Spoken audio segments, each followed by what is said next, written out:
Hello, hello, hello, hello, Facebook family. How are you out there? Welcome, welcome, welcome, welcome, welcome to Bridging Through Conversation. Beginning to close the gap on to the conversation that people may not want to have. So we have these conversations. Uh, Tasha is not here tonight. She's out celebrating her D-Day.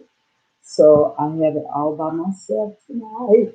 And what I'm going to do, I'm just going to do a second part on love and acceptance, right? And we just have a little conversation about love and acceptance, right? And last week, Tasha gave a definition for acceptance. Did I tell y'all who I am? I'm sorry. I am spirit love, Diane, and I truly appreciate you all coming on tonight. Pray that some people come on and listen to this conversation. Took me a while to get on because I was having a hard time with my screening and picking up on my group. And normally that's the first thing that it pick up on my group, right? On spirit, and it didn't pick up, so I had to do some things to help it to get where it needed to get. Okay, so what I'm going to do, I'm going to give you a definition of what love is, in as it say in Webster's dictionary, an intense feeling of deep affection, right? And it's an action word, right? That you have to show some kind of action when it comes down to love, right? And and acceptance. I just want to give the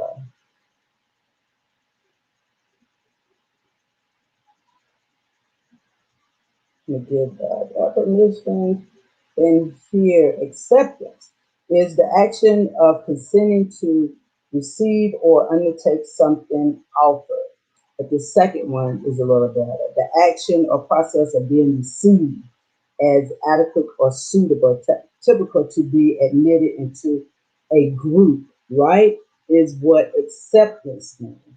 And you know, and when I think about love and oh, my door, my grandbaby is here.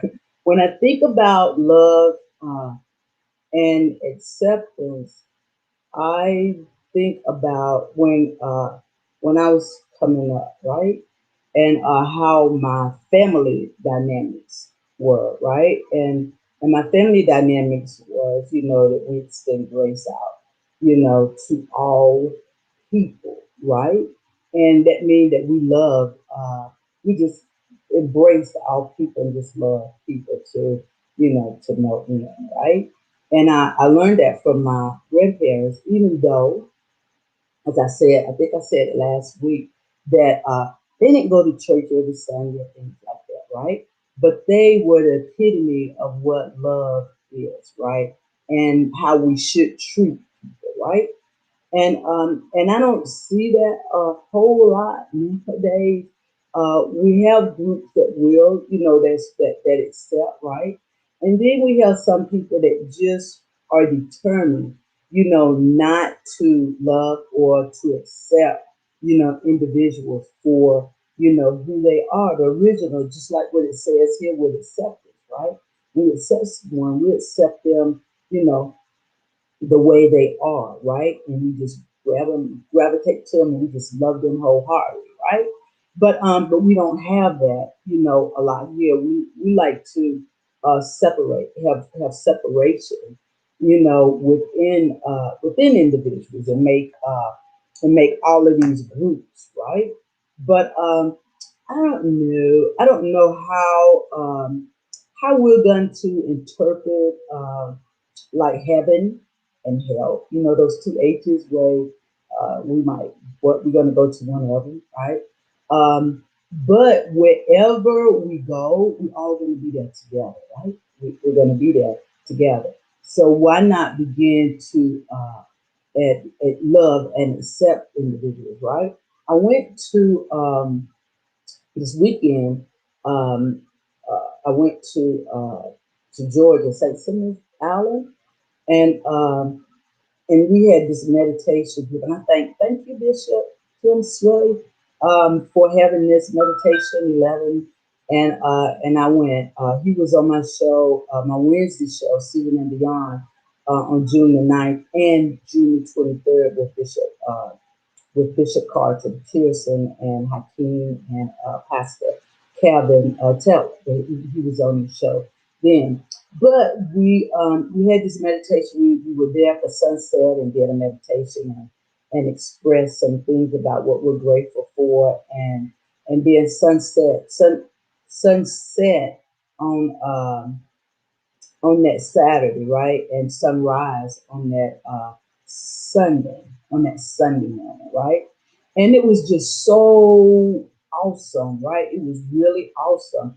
But on that Sunday, somebody made a statement. I can't remember the young lady's name, but she made a statement about the group and the dynamics of the group and the diversity, you know, of the group. No matter who those individuals were, right?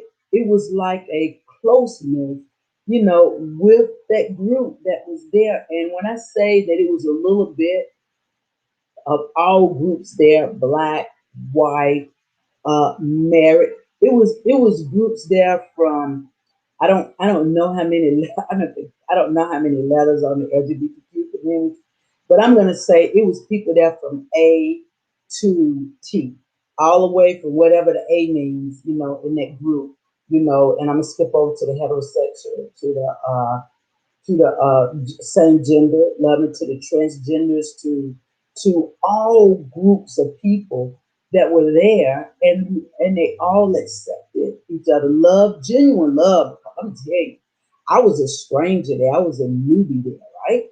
But but I still received the same, you know, love that people that was there from the beginning with him, and it was just like I was there, you know, in the beginning, right? And when I was sitting there, I didn't think that I was gonna have to say anything, but you know, he said he wanted me to say something, right? But my focus was on the group and okay, how how is it possible that this group, could come together, all of these years, right? Because this was 11. I think this was 11 for him on his meditation, right? And these groups, some have been from the beginning, somebody came in the middle, and then like I just came on 11, right? But how did these groups begin to form, and how are they able to stay together, and how are they able to love, the way that they love and accept, people the way that they do, right? And I always think about, people interpret the scriptures all in different ways, and I can understand that, right? That we all interpret the scripture in, so many different ways because there's so many different interpretations, of it that's written, right? And there's so many people that have their own opinion on what the scriptures mean, right? But I think that from Genesis, all the way to Revelations, and I made a statement. I'm not going to take it as my own. I always like to say her name, but Bishop Yvette Lunda said this, that we should take the back off the Bible because individuals are still being inspired by God to write their own books, in the Bible and continue it so it'll never end. Because even the Word of God says that there's so much, that wasn't that's not in the Bible that could have made the Bible an infinity thing, right? That'll just keep going on and on and on and on, right? And but the most important thing that was in the Bible to me is love, right? And a lot of times I don't think that people really uh, have the definition of love uh, packed down to really understand what love means. What does love mean, right? What is it? What do it truly? What do it truly say to God's people, right? And I think about how, in the Word of God, again, according on how you believe it, is that, in the beginning, there was love, right? That God loved us so much, right? That regardless of what we do or what goes on in our life, right? He is still just, and is willing, to forgive those things, right? That we have done, right? But we have a problem with that. We serve someone that we've never seen, right? We talk about someone every Sunday on Wednesday and Thursdays, whatever days you have your Bible study, on someone that you've never seen. And you talk about how much you love them and how much you accept them, in your life and all that he's done for you and all the things that he's going to do for you, right? But then your neighbor, the very really, and not even just your neighbor, but individuals that's in the house, with you, your children and things. You can't even accept the things that go on in their lives, right? And your neighbors, you can't accept them. You can't accept what their genuineness, their authentic self, right? You can't accept them, right? But you can love someone that you've never seen, you never touched, you don't even know if it really exists. You don't even really know that, but you can't love, your fellow man, the one that God has uh, set the our we are his workmanship, right? And we are the ones that should set the example, right? That we should be the ones that spreading, the love and spreading what the new thing that Jesus came for, right? And that's to begin to mingle and to begin to be with those individuals that you seem like that you can't love and you can't accept, right? And but you will say that, oh, I love everybody. It's required of me, to love each and all of God's children, right? But you have a very poor way, of showing what true love, really is, right? And and we have to do a better job, at showing love. I really do believe that um, this weekend has really shown me a totally different view, on individuals, right? And another view, like in my life, right? And on my way back, I had this incident, that happened, right? But it kind of like tried to steal my joy because you think about when somebody say, that they love you, you want to really like take them, as at that word, right? But again, love is an action word, and you really have to show an individual that you really mean what you say, and just don't make them just words, just being said. You just saying words, right? But do you really mean, what you're saying, right? So yeah, so this weekend it really gave me a different view, and so many things like happened to let me know that, whether you say God, whether you say you believe in a higher spirit, right, a higher being, whether you believe just, in the universe, whatever, Buddha, uh, Muhammad, whoever, you believe, what transpired this weekend, right? It really like really shocked me. Some things, happened. And when we were on our way down, right? Yeah, down. When we were on our way down, make sure I got my directions right. When we were on our way down, uh, we were in something that I called, April showers, right? You think it used to be that we had our months together on what happened in each month, right? Like in February, in January, February, that it's gonna be probably real snow, right? But that's all like that, right? And then in March, that well, we used to know that it's going to we're gonna have wind, right? Because a lot of times that's when people buy kites and stuff, and we fly kites because we have good wind, and stuff to make sure, for the kites to go, right? And then in April, it's like April showers, right? That we're gonna have these continuous showers, right? And during that time, I used to watch it there because it was in the country, and water used to come down, from the top of our house, and I used to always watching them here in the April showers, right? And and then so forth, so on, right? But now this is August, right? And it was like that we were having April showers. It would rain a little bit, then it would stop, then it rained, and it stopped, then it rained, and it stopped. So I was thinking that when we get here, that it is going to be rain, right? That it's going to be, we're gonna have rain, during this time, right? So, but when we got there, it just stopped. The rain just stopped, right? But on this, and this is why I know that God is accepting of all of His people, right? And God loves. He loves His children, all of His children, regardless of who you are, what you're doing, and all of in a nutshell, all of that, right? That God loves us. He loves us. It says that He loved us, and He for God so loved the world that He gave His only begotten Son. Whosoever believes shall not perish, but have everlasting life. And I know we use that all the time, but I tend to believe that we are loved, by the universe, right? So when we were able to get in the sunset, right? Um, it was just so amazing, right? My mother went with me, my granddaughter went with me, and my niece, right? And we went on the beach and we sat down and stuff.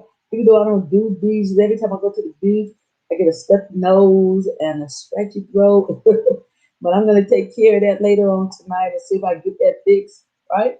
And it doesn't matter whichever it is, it doesn't matter. Me and beaches, they just don't get along. But I truly enjoyed this, right? But anyway, so when we got there, and Bishop Swelling he was talking, and he was going into introducing the meditation, and just talking, and then all of a sudden, this beautiful rainbow, came up. No rain, nowhere, nowhere. There was no rain anywhere, no rain at all, right? And this big old beautiful rainbow came, and and then another rainbow came. Only it was a lighter color, but the first one was so bright and it was so beautiful. And all I was thinking about was that, we're in this group and we have all of this combination, of different people. It was just like God just, it was like skillers, it was just like God just threw the rainbow, out on his people. And that was the color of the people that was in that group. It was just a colorful, group of people, right? And it was just truly awesome, awesome to see that rainbow and just believe that God ordained what was going on in this meeting, right? And I was just really like overwhelmed, right? I was just like, God, you show yourself in such awesome, magnificent, ways. All of your ways is just so, it is not a mystery anymore. I used to say that, all that God do is just such a mystery, but it can't be a mystery when he reveals it, right? And that was revealed through that rainbow. It was just, guys, y'all, you would not, I'm gonna get it. They sent the pictures out and I took a picture and I'm gonna put it out so you guys could see it, so you could believe it. And then there's a picture with the group of people where you could see that it was just a rainbow of people, right? Different groups of people and things, right? And who would not think that God did not love all of the people that was in that group, right? But you know, we, that walk here on this earth, we can't return the favor, right? And to show that, God, because not even because, well, yeah, because he first loved us, right? But because you love me so much, right? That I can extend this love out, to other individuals and accept them, accept who they are, right? Just it doesn't hurt to show genuine love, to individuals, right? And again, love is an action word. And as a matter of fact, acceptance is an action word, right? To be able to accept people, to bring them into, the fold, with you, right? And accept, who that individual is. Just bring them in the group and give them and affirm them, right? And affirm individuals, right? That you are loved and you are accepted. I'm extending this grace the way God extend grace out to us, right? And the way God has mercy on us, but of course, the grace. Extend grace out to us because grace is sufficient, right? We have enough. God has enough to give out, to all individuals. And that's the way that we should be.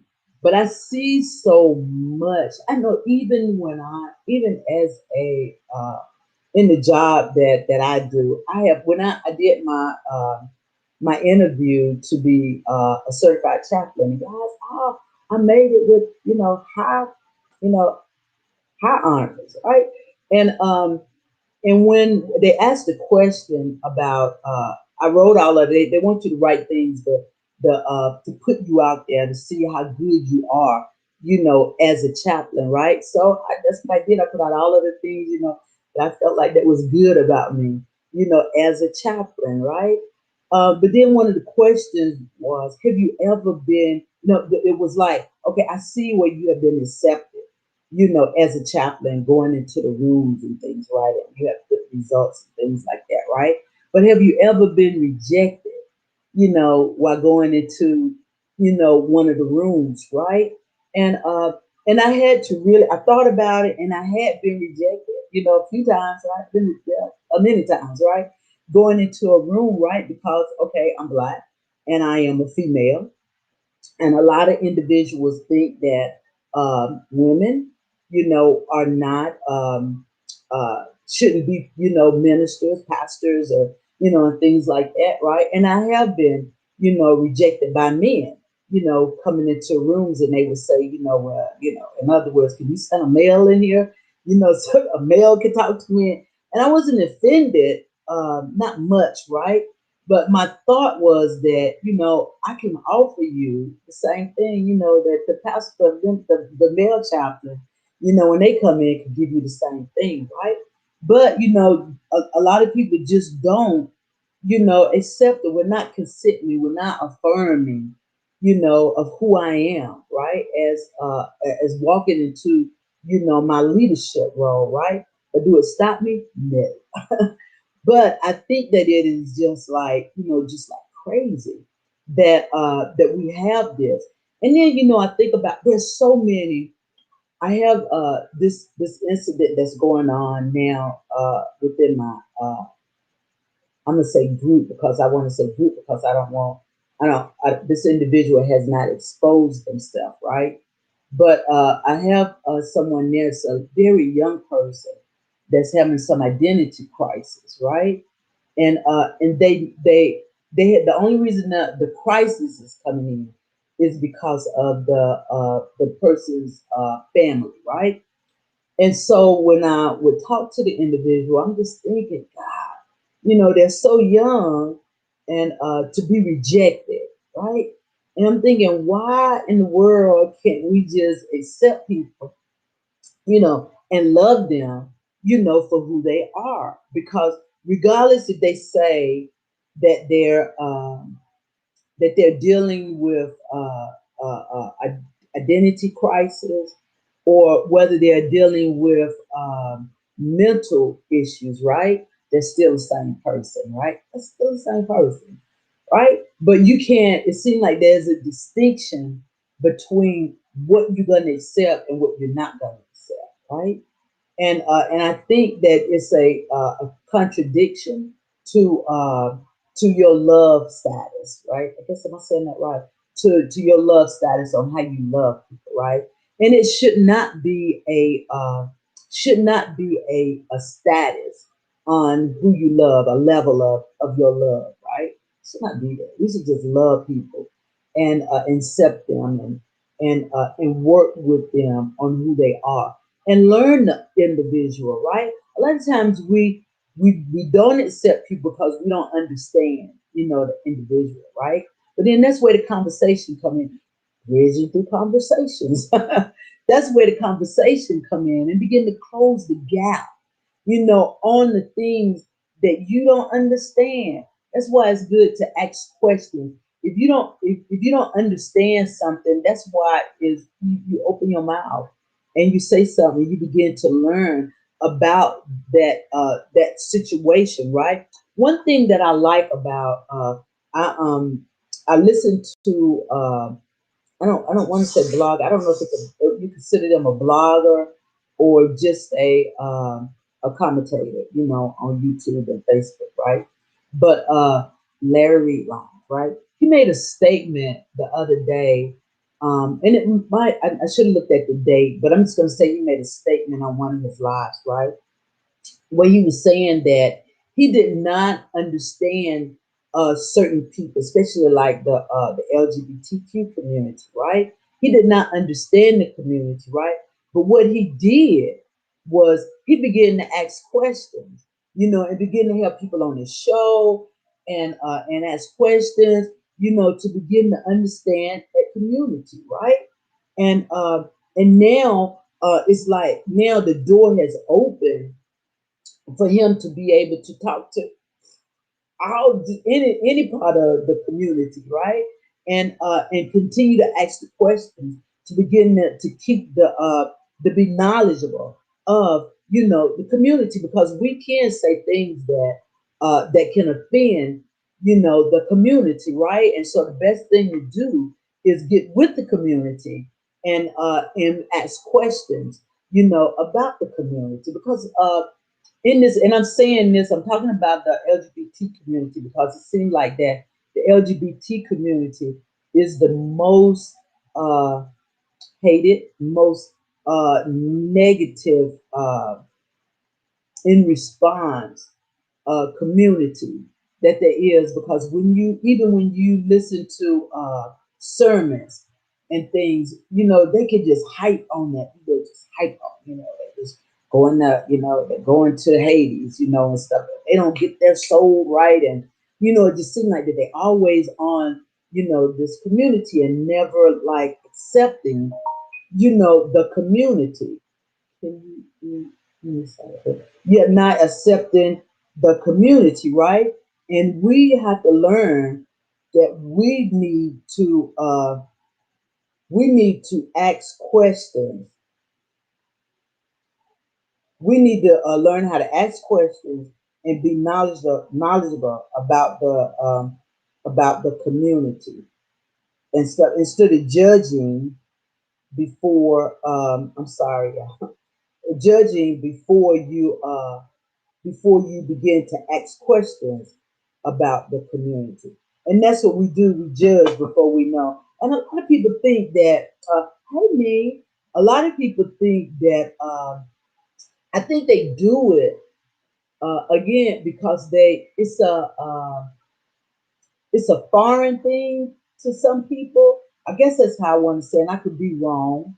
I don't really know for sure why, because I have always been accepted, because, like I said, because of my family dynamics, right?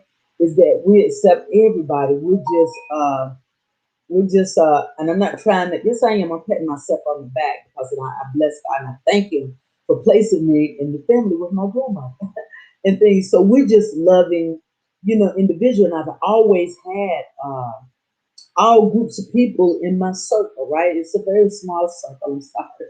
But I've always had a lot of different individuals in my circle. It's growing now because I have a metro community now. But my loving people, that's all.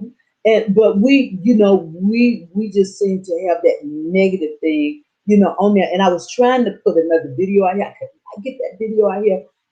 Tasha had sent me another video, and it was about a little girl that that had that was adopted, and her parents were two men, right? And one of the students, her classmate, was giving her a hard time because she had two dads, and her mother had given her away, and he was using the love statement, that nobody loves you. Look, you have two daddies, and your mother gave you away. Your mother don't love you. Just on and on, on and on. And it starts that young. Why it starts that young? Because it comes from within the household, right?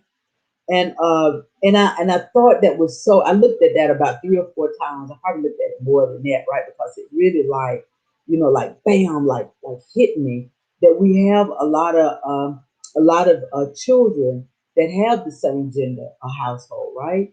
And what are they feeling, right? How do they feel? Is anyone having those conversations, with the children, or the family dynamic? Is it strong enough to move over to the child, to let that child know that you are loved and you are accepted, and don't let no one else come in and try to move that, out of your life. That's why we have to make sure that we have conversations, with our children, and things. And even now, like I was saying earlier about, in this group that I have been talking to the young people, and that some say that they know exactly who they love and where they want to be, and some are like, standing on the crossroad, don't really know which way to go because of the family dynamics, right? And how do you begin to work on their mental state when they're in that situation, because they already know what their family is like and what kind of feedback they're going to get when they do expose, who they are. And I don't know. I've seen so much pain and so many deaths, because of this love and acceptance, right? You don't, you say, you love me, but the action don't show. In this like and love thing, I got a problem with this. I love you, but I don't like you. No, I have a problem with that. No, you need to merge those things together and love me and like me, right? For who I am, right? Because I am who I am, who God made me, right? So love and acceptance, guys, is a very, very, very, very big thing in our society now. And you need to pull your young people over and begin to have a conversation about what they're going through in their little personal life. Because I'm telling you guys, if you don't know, they're struggling. A lot of our young people are struggling when it comes to love and acceptance because of who they are, and you have to be able to be open, with the conversation, like the video that we had last week, right? When the mother uh, was told about when her son told her about his identity, right? And now her son, her daughter, now, right? And she was able to, accept that, but she had to be educated about it, right? And that's what we're missing in this love and acceptance is education. We need to be educated about our groups of people, and it's not only with the LGBT community. It's just like being accepted about who you are. Period. If you're different in any kind of way, it's like that you have to go through the worst marathon in the world to get people to accept who you are. But I am here to tell you that if people do not accept you and they don't love you the way you think that you should be loved, the way you feel that you should be loved, I want you to know that you should be unapologetically who you are because God made you who you are. And when you walk and when you talk, you do it with authority on who God made you. And just be who you are. Be your authentic self. I put something out there one day about self care, and this particular thing, it was in the where I work. It was in the office, right? And I looked at it. I tweeted it. Okay, y'all, I tweeted it a little bit because it said the first thing that what it said was that self care is giving your all. In other words, if you give your all, I'm trying to remember how did that thing go, but it was different from what I wrote. It was like to give your all to people. If you can't, if self care is giving your all to people, and that, in other words, that's the only way that you can be authentic to yourself, right? That's what it said.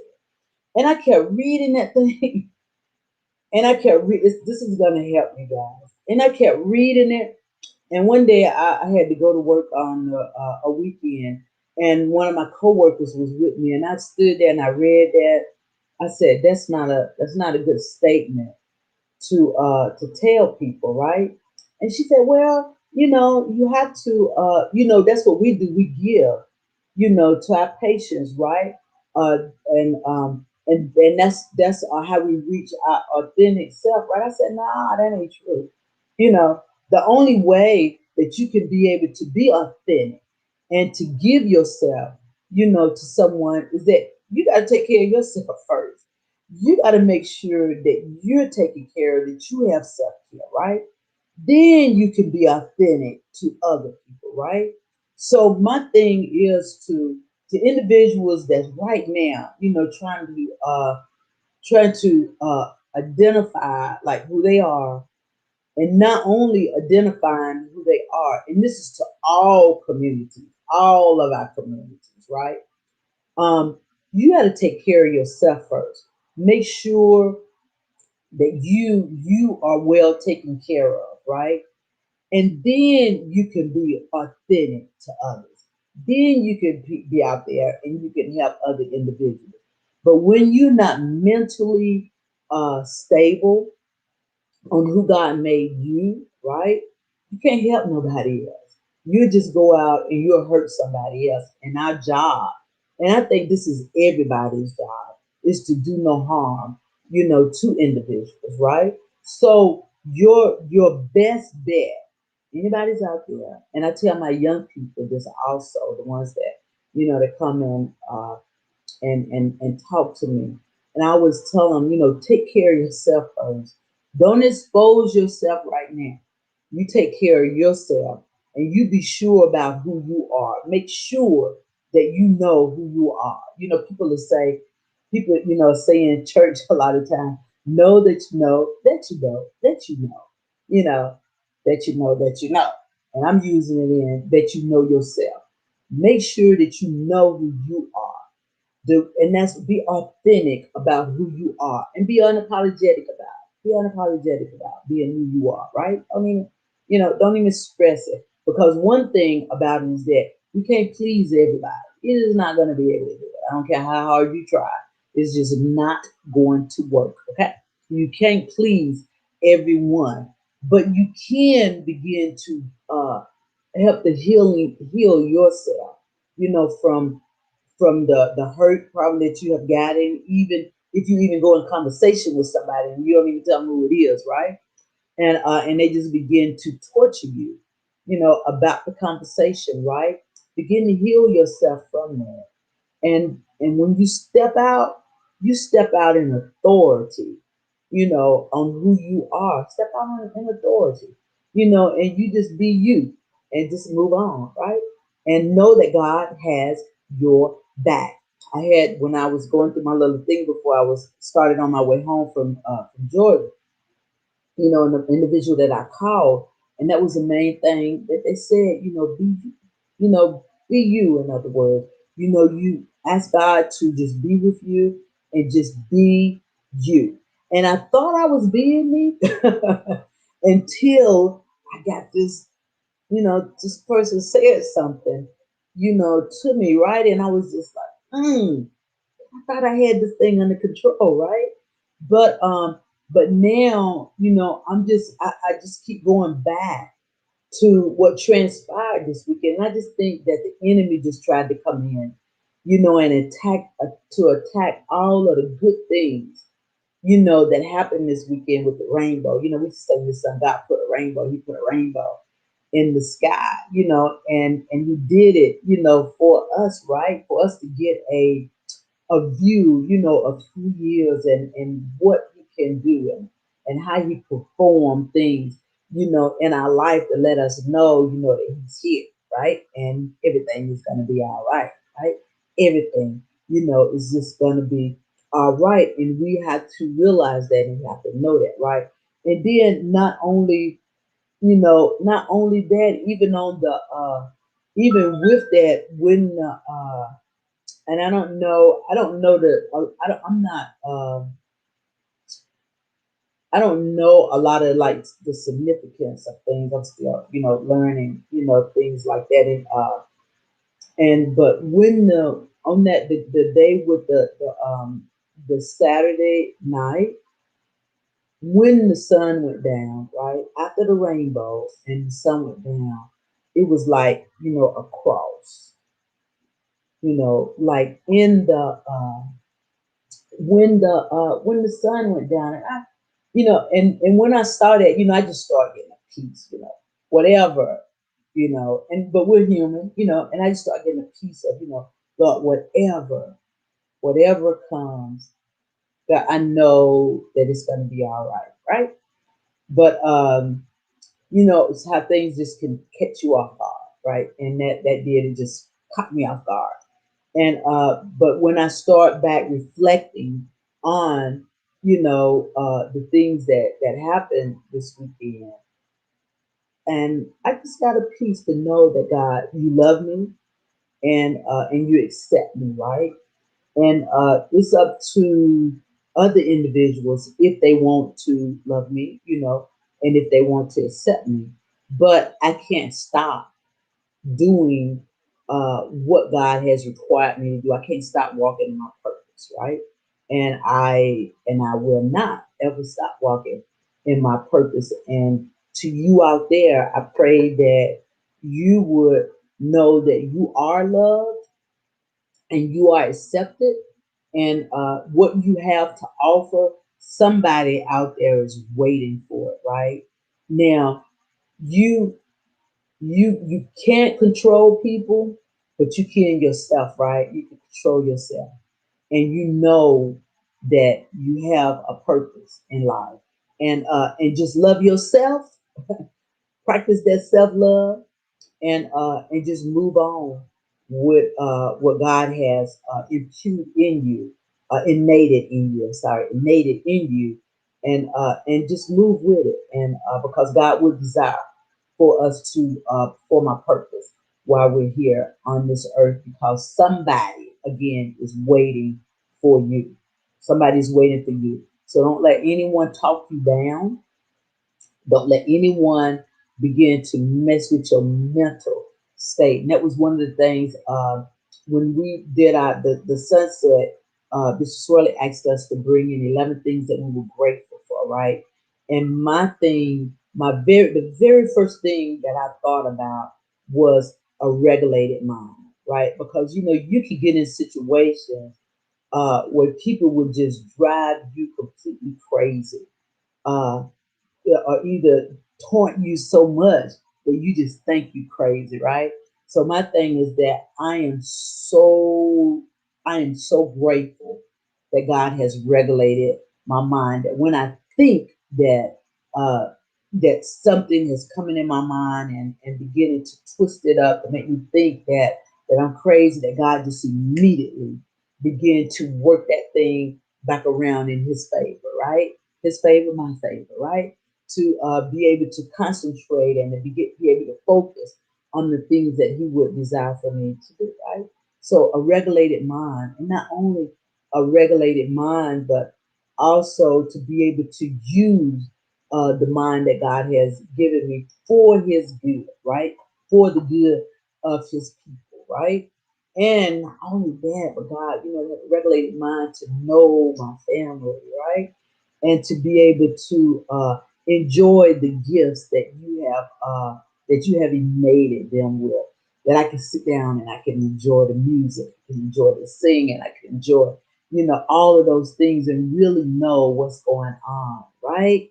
And then, not only that, but grateful God that you have freed me from the prison, that I had been in for so long with the scripture, right? That I know that I can be free and that I can express myself the way that you would desire for me to express myself, right? I am truly grateful. I'm grateful that you did it in a way that metamorphosized me, into that gracious, loving, lovely butterfly. That even though the process might have been a little painful, right? But you still walked with me through it, and that I was able to get through that cocoon, right? And evolve into a beautiful butterfly. That's the way I figure it out. That's the way I say it. You helped me to metamorphosize through that thing, and I'm grateful for it. I'm grateful for the freedom that you have given me, God, and I desire that all people will be able to experience that situation also. Okay. All right, guys. Thank you, thank you, thank you so very much for coming out. I pray that someone you look at the replay on this, and hopefully Tasha will be back with us next week. And someone asked us to do a part two. Let me tell you, because that thing was big. A part two of what was it? Music, the music thing that we did. And what was that? Something about the music and the uh, mm, I can't remember what it was, but anyway, we're going to do a part two. Hopefully, we'll be able to do it. Excuse me, on Monday. But I make sure that I put a flyer out there to let you guys know exactly what we're going to do. Okay. All right. I also want to let you know that I will be doing the conference this year. This will be the third conference for Spirit Love, right? Spirit Love. Um, uh, uh, uh, Spirit Love Conference, and it's going to be the 18th, 19th, and the 20th, right? And on that Wednesday, which is the 18th, Dana Hamilton will be be with me, and I'm gonna put a fly out there tonight. I'm gonna do it before after I get up here tonight, right? And Teresa Johnson is gonna be on that Thursday. I need to talk to her again to make sure she's gonna be, and um, and then Dennis Reed, he's gonna come back this year. He had asked me if I was gonna do a conference again this year, and I didn't know for sure if I was going to do it because I really wanted to do an in person. I want to get back to that so bad, an in person. But then I texted him and told him that I was going to do a virtual one, and that I did want him to come back because he have this new thing called We Influence Right Guys. Y'all, this is awesome, and I love what he's doing. I love what Dane is doing. I'm gonna talk more about her also. I'm gonna talk more about her on Wednesday, and Elder Teresa. Okay, on Wednesday. But I love what Dennis is doing because last year he talked about Inspired a Fire, where he worked with the young people here in Charlotte, or they come in, and work with him and Inspired a Fire, right? And he does such a good job with these young people, and they just don't stop with him when they get older, right?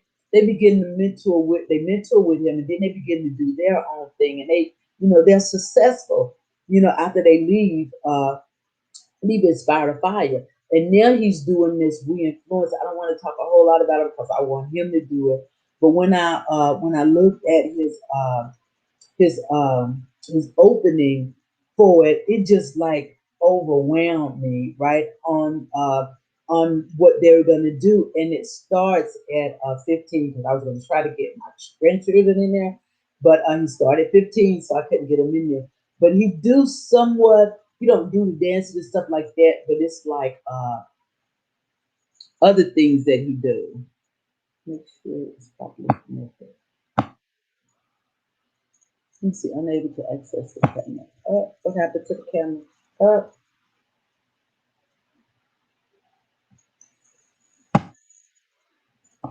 okay, don't know what happened to the camera, but I'm hoping you can still hear me. Let me see if you can still hear me. Oh, it's up.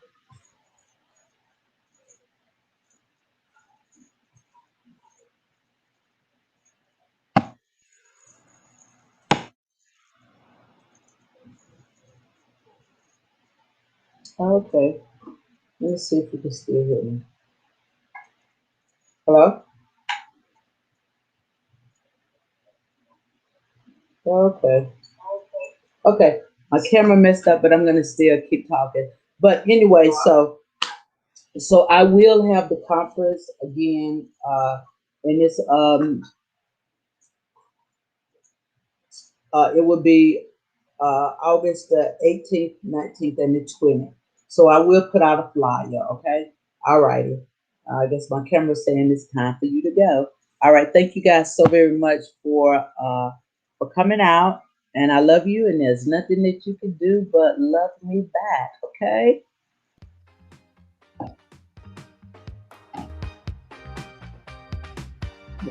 Good.